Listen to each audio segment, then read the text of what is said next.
Good morning. I hope your day has been going well. Next week, Monday, for lab, that's a little bit different. I want to talk about it real fast. Next week, Monday at 1:10, we'll talk about problem set number 4, which is this solubility stuff primarily, and we'll get into that here in a little bit. You'll take seminar self-quiz 4 as well as regular quiz 4. The lab we did last Monday, the titration of the weak acids lab, that will be due.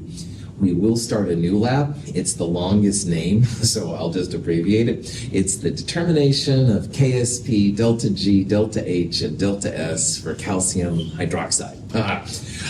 It's the last of our titration labs. We're going to do it a little differently than we've done it the last 2 weeks, but it's pretty cool. This is actually the last math lab. The last labs of Chem 223, you don't need your calculator at all. Well, maybe you just feel nostalgic for it or whatever. But anyway, that'll be what we'll do. But also what's due on Monday, the rough draft class presentation paper. And just as a reminder, the rough draft is just me letting me see that you're thinking about your paper a little bit. Rough draft to me means at least 2 type pages, 1 peer-reviewed abstract and citation, and there is also a rough draft cover sheet. It's in the syllabus. You can also go to mhchem.org/rd3, or I'll send it to you if you email it. But those 3 things, so at least 2 type pages, 1 peer-reviewed article and citation, article abstract, not the article itself, and then that cover page. So that'll be Monday at 1:10 p.m. as well. Never a dull moment. Any questions? All right, so on Monday, we left off talking about a new type of equilibrium constant. And this new type of equilibrium constant is called KSP. The fancy name is solubility product constant. So every time you see a KSP for any compound, silver chloride, sodium chloride, whatever, the solid will be a reactant and the ions that go into it will be products. Now, everything we're going to do in this chapter is water-based, so the ions will be aqueous.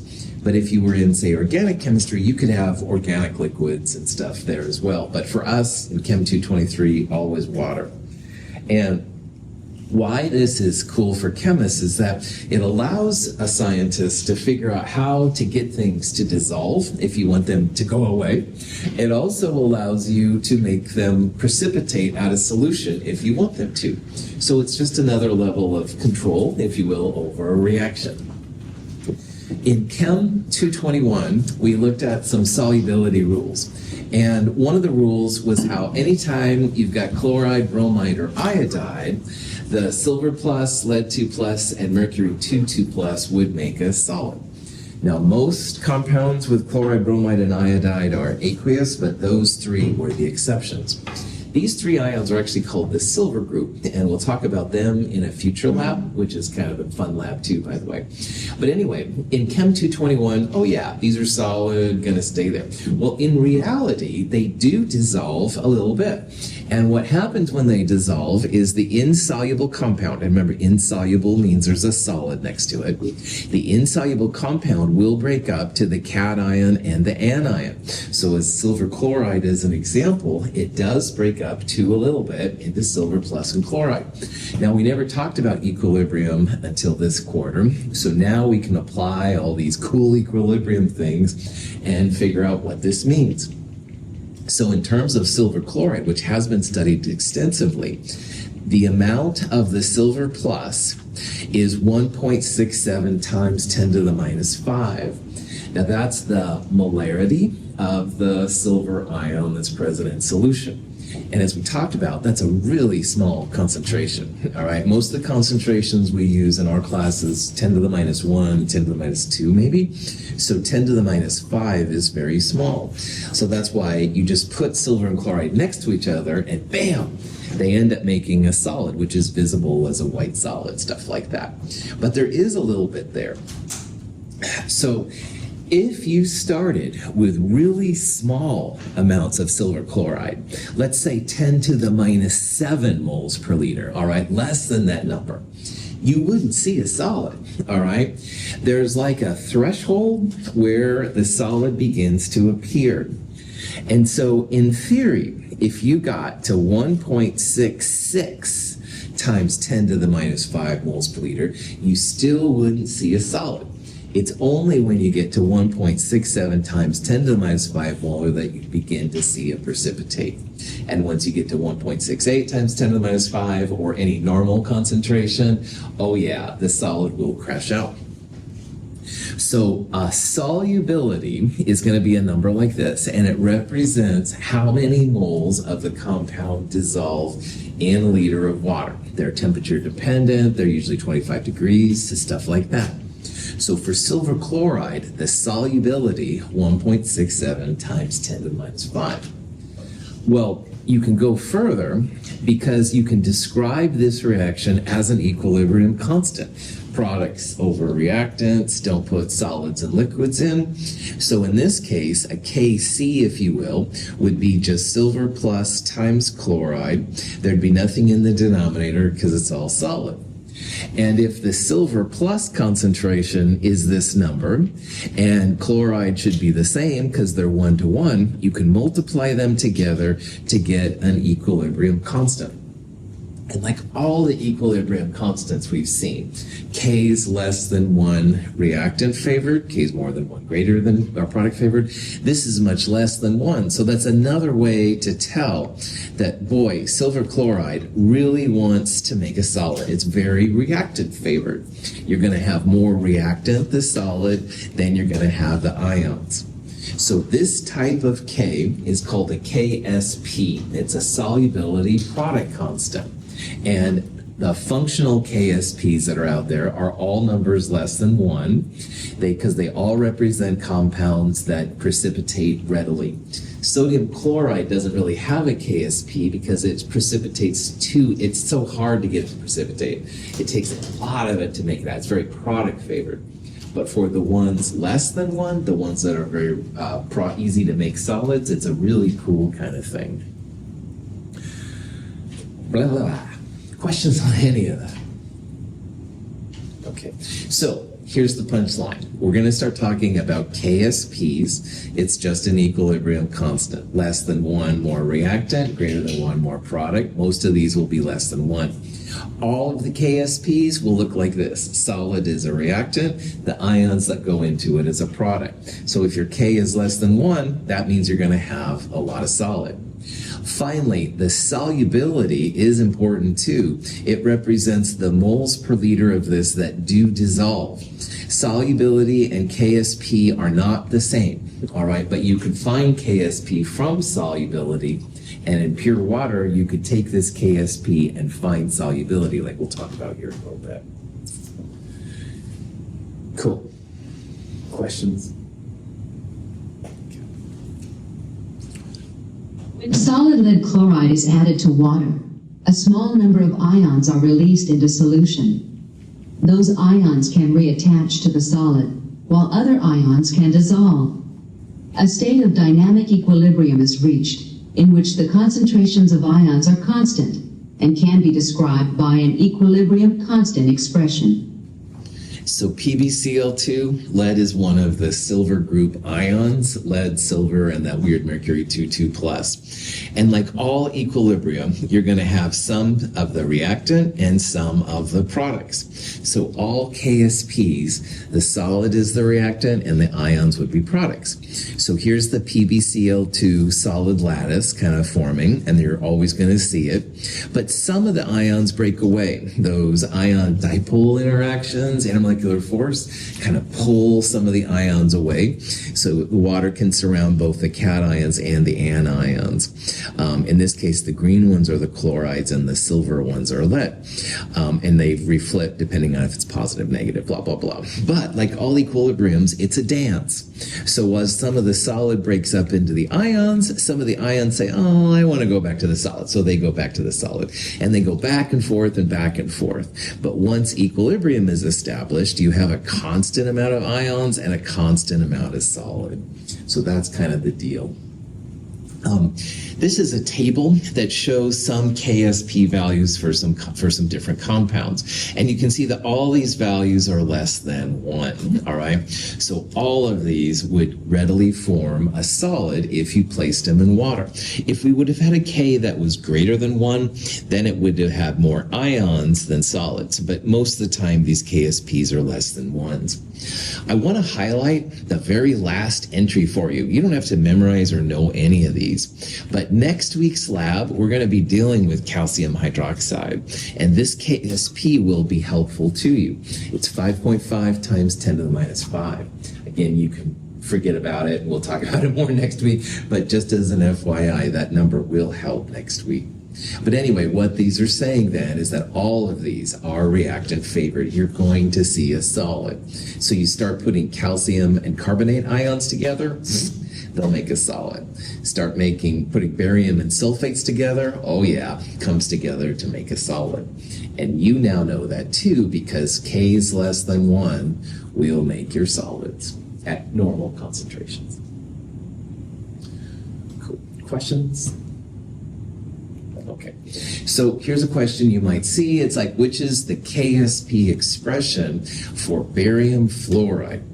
So the first thing you have to know about this is what is the formula for barium fluoride? And barium is a positive 2 metal ion. It's an alkaline earth metal, and all the group 2As are positive 2. And fluoride, over on the right-hand side in group 7A, fluorides, 7 minus 8, they're all negative 1. So you're going to need 2 negative 1s to balance the positive 2 barium. Then, of the expressions, remember, you always want to have the solid being the reactant, and the ions that go into it will be the products. So first of all, neither one of these are correct. The ions' charges don't match, so this is kind of a mess. The product needs to be the reactant, not the product, so this one won't work. All 3 of these have barium fluoride, but the only one that has the ions would be this one right here. It's got barium 2 plus, which is what barium is in an ionic compound. It's got F minus. It's not F2 2 minus. Fluorine by itself does make the diatomic fluorine, but that's neutral fluorine. If you have 2 negatives, they don't really want to come together to make like an F2 2 minus, at least not usually. So this would be the best way to write the fluoride ion. Any questions for me? Again, just remember the KSP, the solid is the reactant, and the ions that go into it are the products. Okay, so like I said earlier, solubility and KSP are different. They both have their uses, and it's important to figure out which one you're dealing with and which one you're looking for, all right? Solubility is most of the time in the chemist world, initially at least calculated or given to you as moles per liter. Molarity is the king of the concentration units in chemistry. But if you have moles per liter, you can turn it into grams per milliliter or any combination of things therefrom.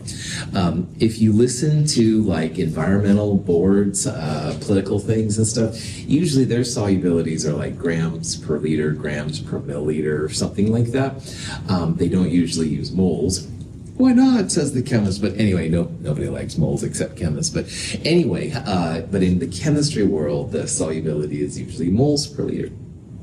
KSP, on the other hand, will be multiple solubilities put together. It's the product of solubilities. KSP has a lot more uses than just solubility. So at first here we're going to focus a lot on solubility, but then we're going to see how KSP is cool. So anyway, here's lead 2 iodide, another one example of the silver group, silver, lead, and mercury. This case reacting with iodine. Chloride, bromide, and iodide make solid compounds with all of these. However, in Chem 221, we just left it there. In Chem 223, we can talk about it as an equilibrium. So the solid will be the reactant, lead 2 plus and 2 iodides will be the products. Well, we can actually calculate KSP for this reaction if we know that the solubility is 1.3 times 10 to the minus 3 moles per liter.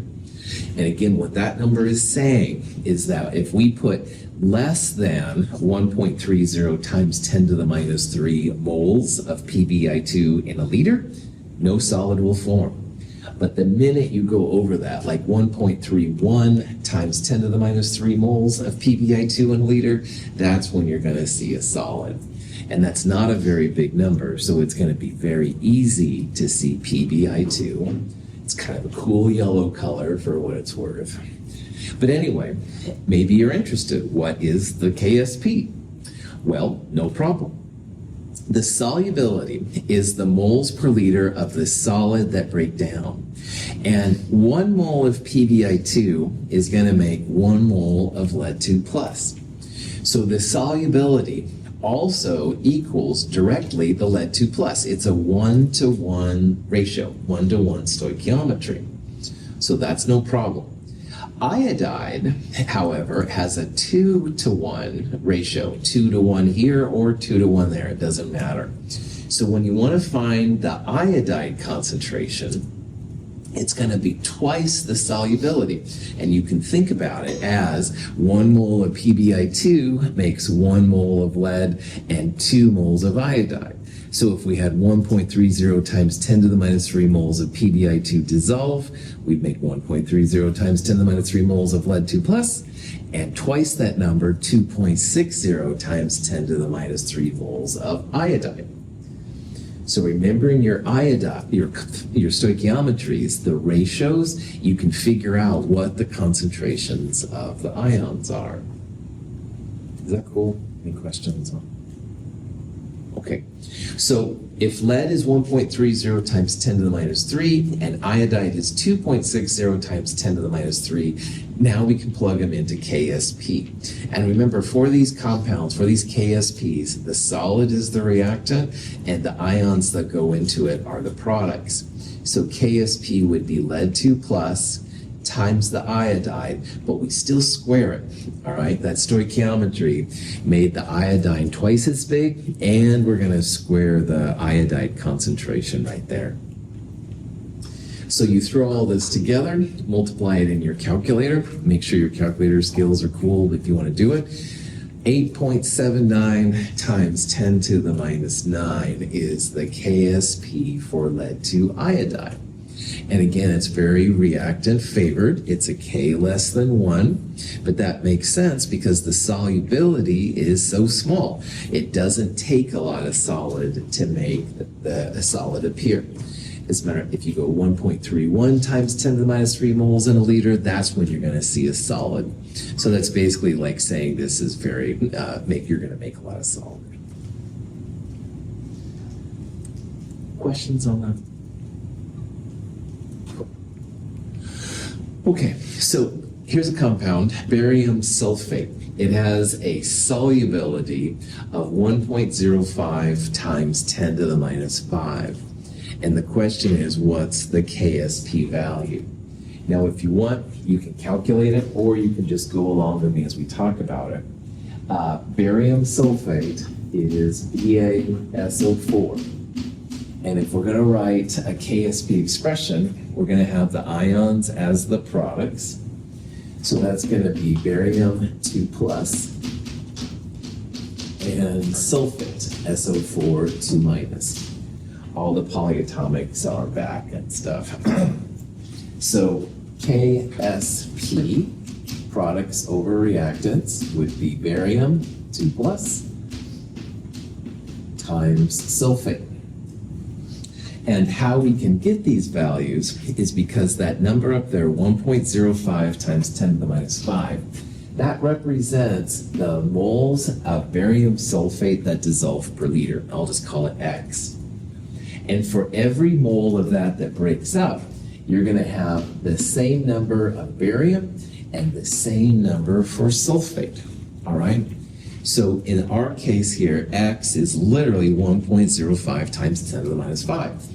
That represents the amount of dissolved barium and the amount of dissolved sulfate. It's 1-to-1. So what that means here then is you can use that number for both barium and sulfate. So if you square the solubility, this number to the second power, that's what we're doing to find KSP here. If you do that, it comes out to be 1.10 times 10 to the minus 10. So again, solubility is different than KSP. You can absolutely go from solubility to KSP, which was what we've done. We'll also talk about how to go from a KSP back to solubility. Questions? Yes? So a big part of this is just kind of understanding the chemical equation and being able to write it properly. Always. Yeah. If you haven't thought about these for a while, definitely if you look back at the nomenclature lab from Chem 221, that would be totally cool. And I can send you links and stuff, Jane, if you want. And also, if you're studying and you get stuck on something, first of all, you can definitely Google it, but you can also email me and I'll get back to you too.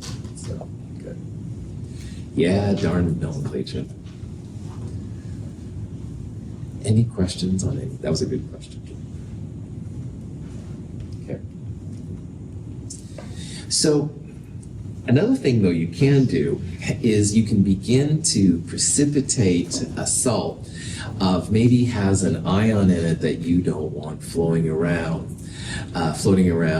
So let's say that, I don't know, Jasmine finds in her grandfather's basement a solution, and why her grandfather has this, I have no idea. But anyway, there's a solution of mercury 2,2 plus ion. And if you know anything about mercury, you don't want to drink it. You don't really want to put it in the wild, all right? Mercury is not the best thing to put down the drain, shall we say. So Jasmine's going to be cool, and she says, I better get rid of this in an appropriate method, all right? So, the what? I said, well, that's no fun. And she's awesome, as you can tell. So, anyway, I know some days you wish darkness on the world. Oops, my prop hat fell off. My positivism fell off there. Anyway, okay. That was a cool comment. Okay, yes. Okay, so we're going to get rid of this mercury. We're not going to be bad and just throw it down the drain. No. So mercury 2,2 plus, all right, bad news.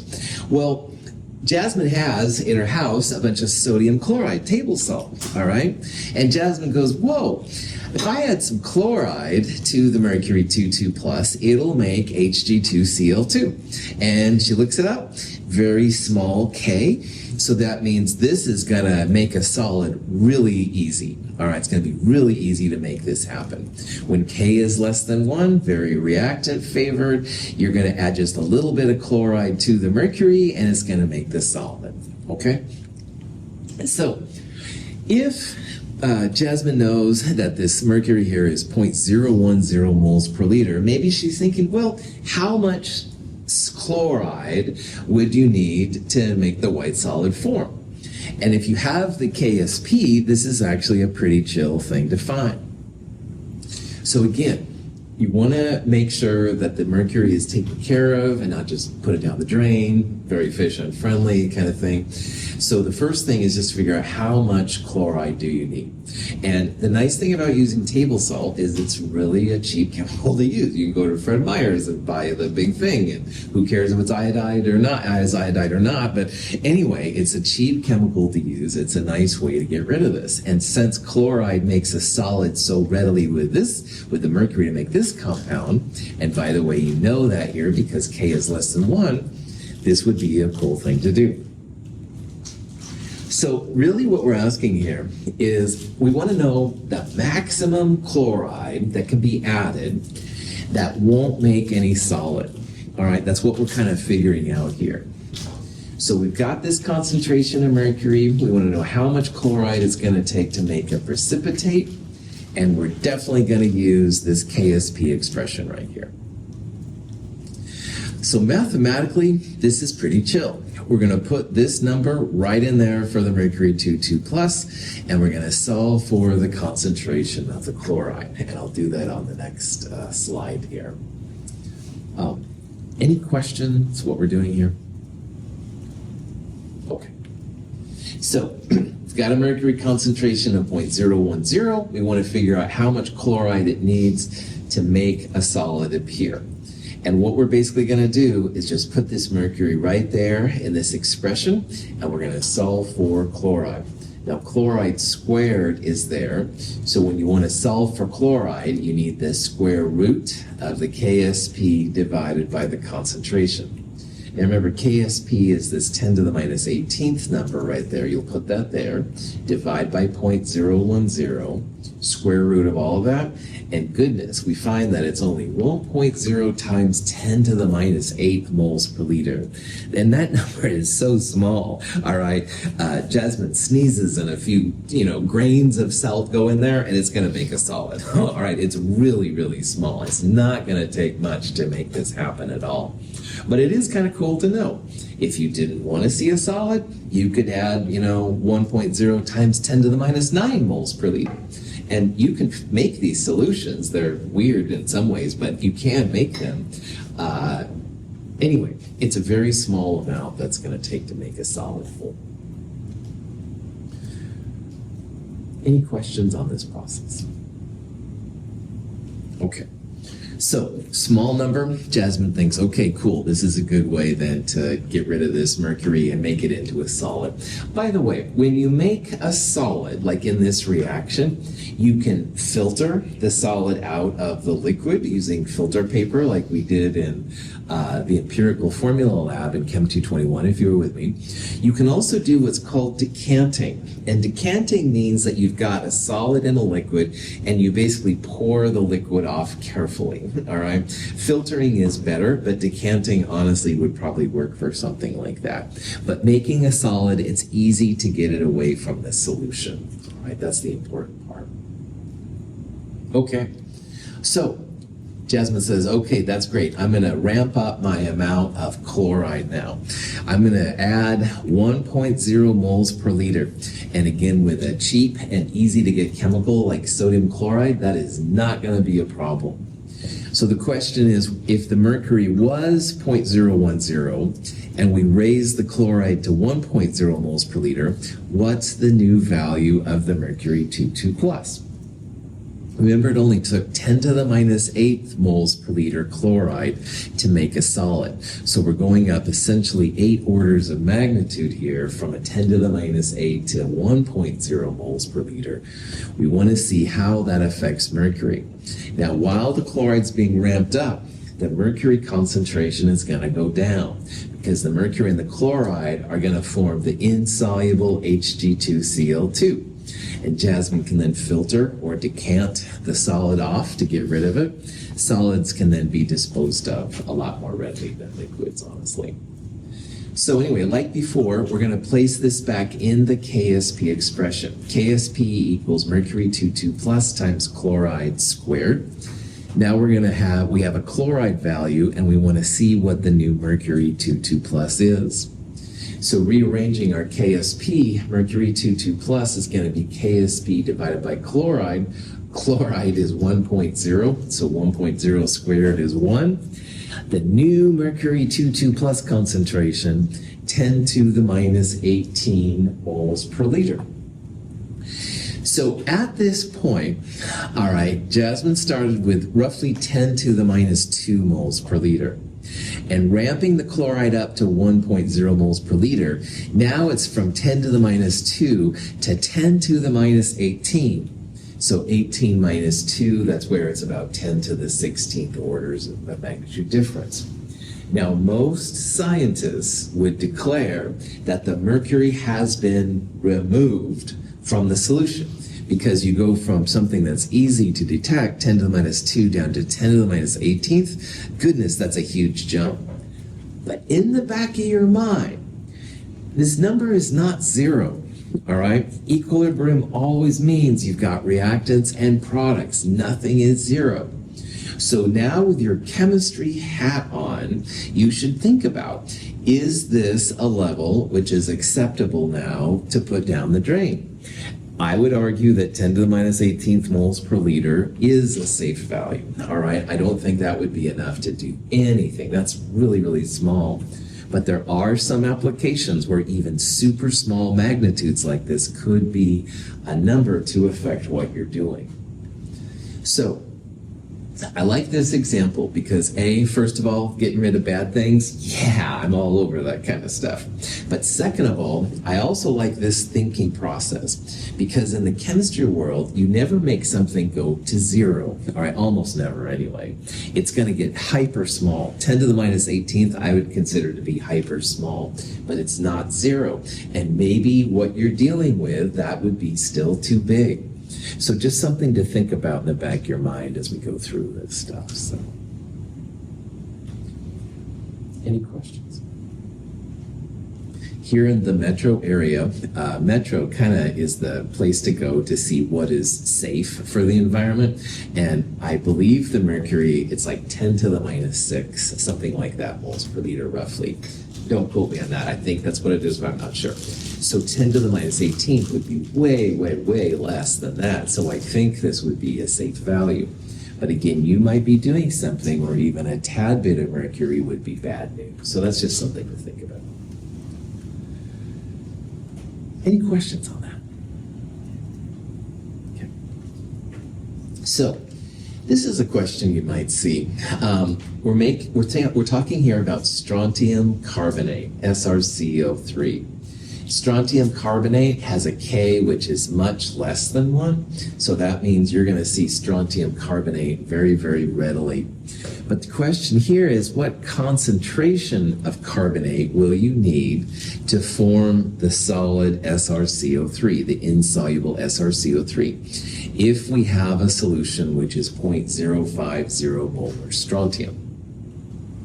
So this is kind of like what we did the last time, but how you want to solve this, KSP, which is this number, equals the concentration of strontium times the concentration of carbonate.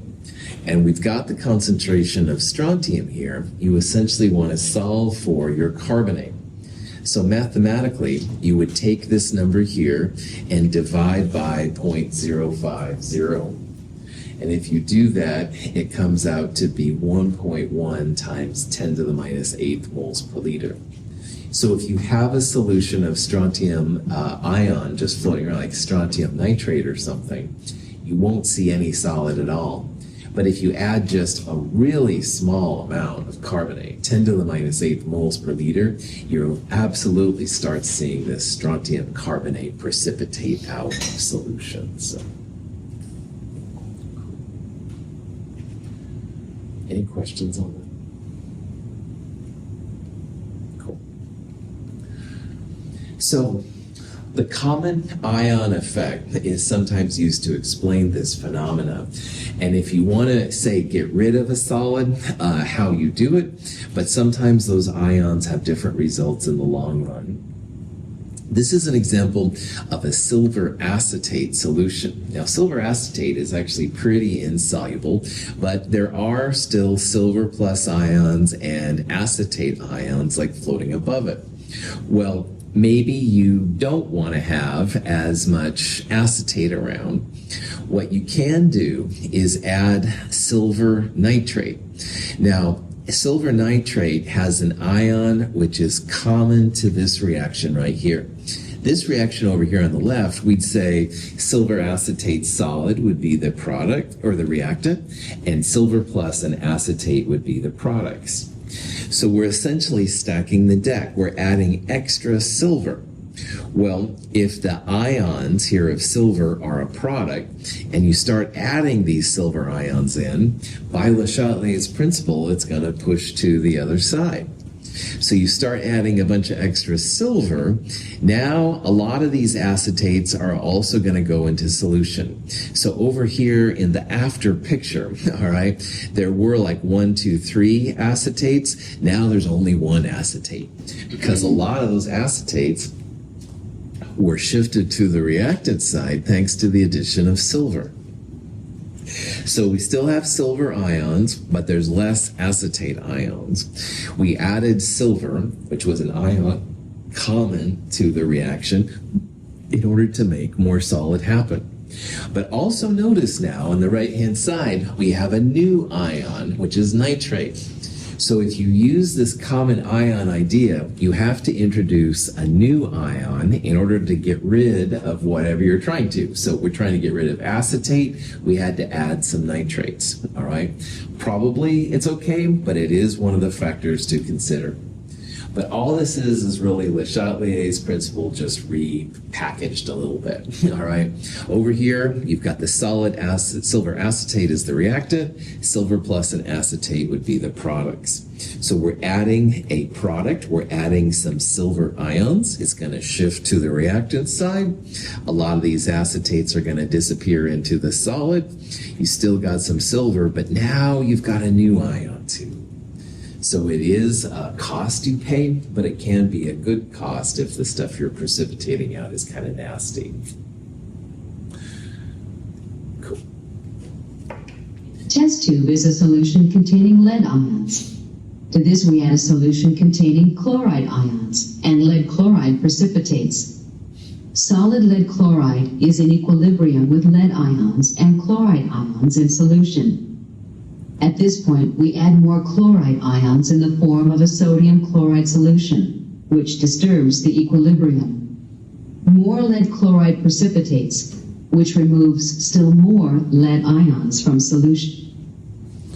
Okay, so what this graph is trying to say is that initially we've got some lead 2 plus, and lead 2 plus, like the mercury we talked about, isn't really always the best thing to put down the drain. Lead can have its own issues. So what we're doing here is we're adding sodium chloride, all right? And the chloride reacts with lead to make lead 2 chloride, PbCl2. It's definitely a easy to make solid. So the green line here represents the PbCl2 forming. There wasn't any before we added the chloride, but after we added the chloride, we definitely started to see it. Now, as you add the chloride, initially it was a high value, but it does go down as well as the lead as these two form the solid. But at equilibrium, now we've got new values of lead and chloride, and we got PbCl2. Well, let's say we really want to get rid of the lead. Heck yeah, let's add some more sodium chloride. We're not really focusing on the sodium here, but the chloride will make more of the lead go away. It makes more of the lead into lead chloride, lead 2 chloride. All right, that's kind of the idea. You do end up with more chloride. So by getting rid of the lead, you can see how that's going down, the lead ion specifically, all right?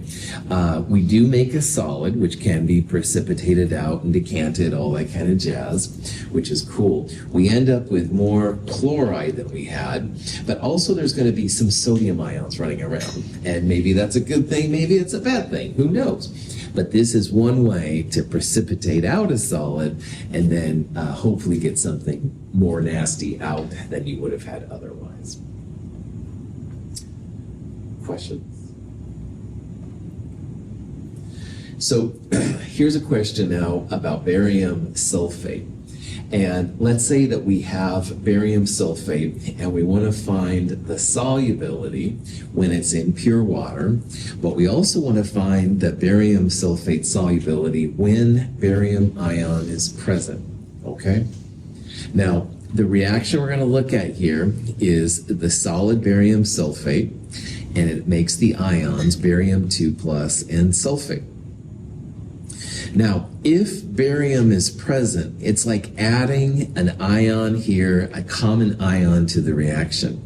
But like I said, this is really nothing more than Le Chatelier's. So if you start adding a product to this equilibrium, is that reaction going to shift left, shift right, or do nothing? Left, yeah. Adding something, it moves to the opposite side. So adding a product on the right means it's going to move to the left, all right? So that means that less barium sulfate should be dissolving in the presence of barium compared to pure water, all right? That's where the common ion part kind of kicks in. To solve this, though, mathematically, and show that I'm not just making up science fiction here, we're going to use the KSP for barium sulfate, 1.1 times 10 to the minus 10. We're going to first figure out what the solubility is in pure water, and then we'll figure out what the solubility is in the presence of the barium ion. Now in pure water, all right, there's going to be 1 mole of barium sulfate that breaks down to 1 mole of barium and 1 mole of sulfate. We don't have solubility here, but we can use KSP to find solubility. Because like I said over here on the blackboard, both barium and sulfate are going to be 1-to-1 as the solid breaks down to the ions. So if we know in this case KSP, which is we do, that was the number that was given, KSP is going to equal X times X, the barium ion concentration times the sulfate concentration. So if KSP equals X times X, or X squared, the solubility X will equal the square root of KSP. So the square root of 1.1 times 10 to the minus 5, 10 to the minus 10, becomes 1.0 times 10 to the minus 5 moles per liter. And again, what this number says is that in pure water, your barium sulfate, 1.0 times 10 to the minus 5 moles of it are going to dissolve per liter. And that's not a lot. It's easy to see barium sulfate, very reactant favored. So this was an example of taking KSP and finding solubility, which is kind of a cool thing. Questions on that? Okay. Now for the second part, we've already got some barium ion present. So like I said, this is kind of like Le Chatelier's principle reimagined. We're adding, if you will, a bunch of barium. That's how you can think about it. And if you add a product, it's going to shift to the opposite side, to the reactant side. That means that less of the barium sulfate should be decomposing. And mathematically what that means, the solubility, this number, in the presence of barium had better be lower over here than this number is right here. So before we do all that, what you can do is just think about the common ion here that's present. This is barium sulfate's equilibrium. We're adding barium ion. So barium is the common ion of this reaction right here. And if you add an ion to the product side, it should move the reaction to the left side. And so we would expect and hope to see a shift to the reactant side. And shifting to the reactant side means less of the barium sulfate is going to dissolve. And that's what solubility is. Solubility is all about the barium sulfate that dissolves. So if there's less of that dissolving, the solubility number will be smaller over here than it was in pure water. So good old Le Chatelier's principle here is back in full force. It helps you to make sense of the numbers, which is why I like it anyway. Any questions on any of it? Okay, so in pure water, we calculated that 10 to the minus 5 number. Now we're going to see what happens in the presence of barium. Formally, what you can do is set up a nice table. The barium concentration at this point now is not 0, it's 0.010. And both the barium and the sulfate are going to go up by some amount. I used Y here, you could use X, it doesn't matter. But they're going to go up by the same amount. So at equilibrium, you'll have the initial barium plus that value, and at sulfate will be just the value Y. And you can let all of this equal to the KSP. Formally, this is a quadratic formula. You'd have Y squared plus 0.010Y minus whatever KSP equals 0. However, in pure water, the value of Y was that 1.0 times 10 to the minus 5. And that was already small. Now this number is a 10 to the minus 2. And by sig figs, if you add a 10 to the minus 2 to a 10 to the minus 5, you have to cut it off right there. And this number doesn't even start right there. So I would argue definitely that 0.010 plus Y in the presence of pure water would just be 0.010. But on top of that, we predicted that the solubility will be even smaller than this number, all right? So for all of these reasons, I think you are absolutely justified in pulling out that plus Y. Now, test says, oh, I've got my salt function on my calculator, go for it. All right, that's absolutely freaking awesome. But that being said, if you want to be lazy chemists like me, sometimes thinking this thing through will make your math easier. So when I just used y, all right, then KSP equals 0.010 times y. Y is going to be KSP divided by that, 1.1 times 10 to the minus 8th. So first of all, notice how this number went down quite a bit compared to the solubility in pure water. That makes sense, all right? You've got less barium sulfate that's happening. So anyway, by all said and done, in pure water, it was 10 to the minus 5. In the presence of the barium 2 plus, 10 to the minus 8th. We predicted that the barium would shift the reaction to the reactant side, and it did. So the solubility went down quite a bit. Le Chatelier is still taking care of business, even here. So, any questions? Le Chatelier's is amazing and stuff, what it can do. It can predict a lot of reaction behaviors that you wouldn't necessarily think it could. We're going to see Le Chatelier's principles some more. It's nothing you ever have to do really, but it is very helpful if you can figure it out. It helps make sense of the math, which is why I like it. This is just a cheesy picture of barium sulfate being made. I think it's kind of fun. They use these high-speed, really cool cameras. It looks kind of wispy and stuff like that. But anyway, I need to get outside more, definitely. So, all right. So here's another kind of question you might see. Precipitate or no precipitate? And this is a question that chemists get asked quite a bit. So here's a question. We're mixing these two chemicals together, 0.010 molar strontium and 0.015 molar chromate. We're going to ignore the nitrate. We're going to ignore the sodium. They're always AQ, even from our Chem 221 values. But what is going to make a solid here, strontium carbonate. All right, strontium carbonate has a very small K, 10 to the minus 5. So it is quite feasible that when you mix strontium and carbonate together, you'll see a solid. It's kind of a neat yellow color, by the way. But we can actually see if these reactions, these concentrations will make a solid or not. And this is what's kind of cool about this process. Now, the solubility would be the square root of KSP, like x times x squared equals this, and x would be the square root of that. But here, we don't have the compound breaking down. We're mixing two chemicals together. And the question is, do you see a solid? Chemists will usually use Q here to figure it out. Q, again, looks just like K. It'll be strontium times carbonate. So the strontium is this number. Again, we're ignoring the nitrate. And the chromate is this number. We're ignoring the sodium. If Q is greater than K, you're going to see a solid. Q is less than K, no solid's going to happen. You're not up to that point yet. And if you happen to be Q equals K, that's when you're right at the threshold. And honestly, that never happens, but it could.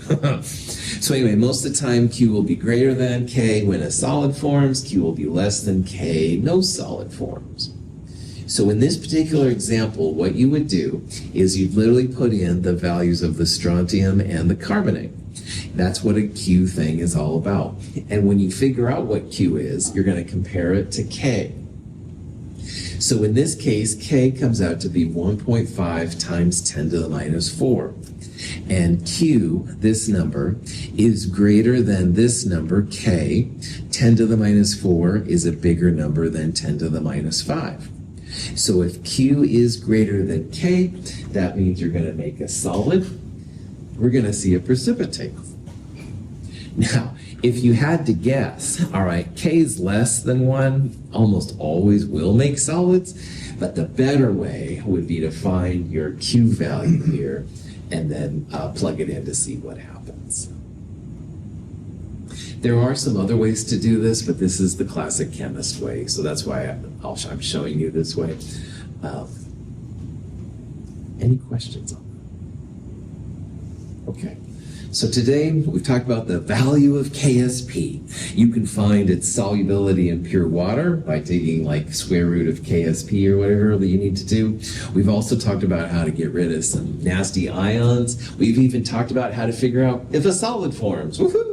So there's lots of values for KSPs. All right, the solubilities are nice to know too, but you're seeing how these are all just part of the chemist's arsenal.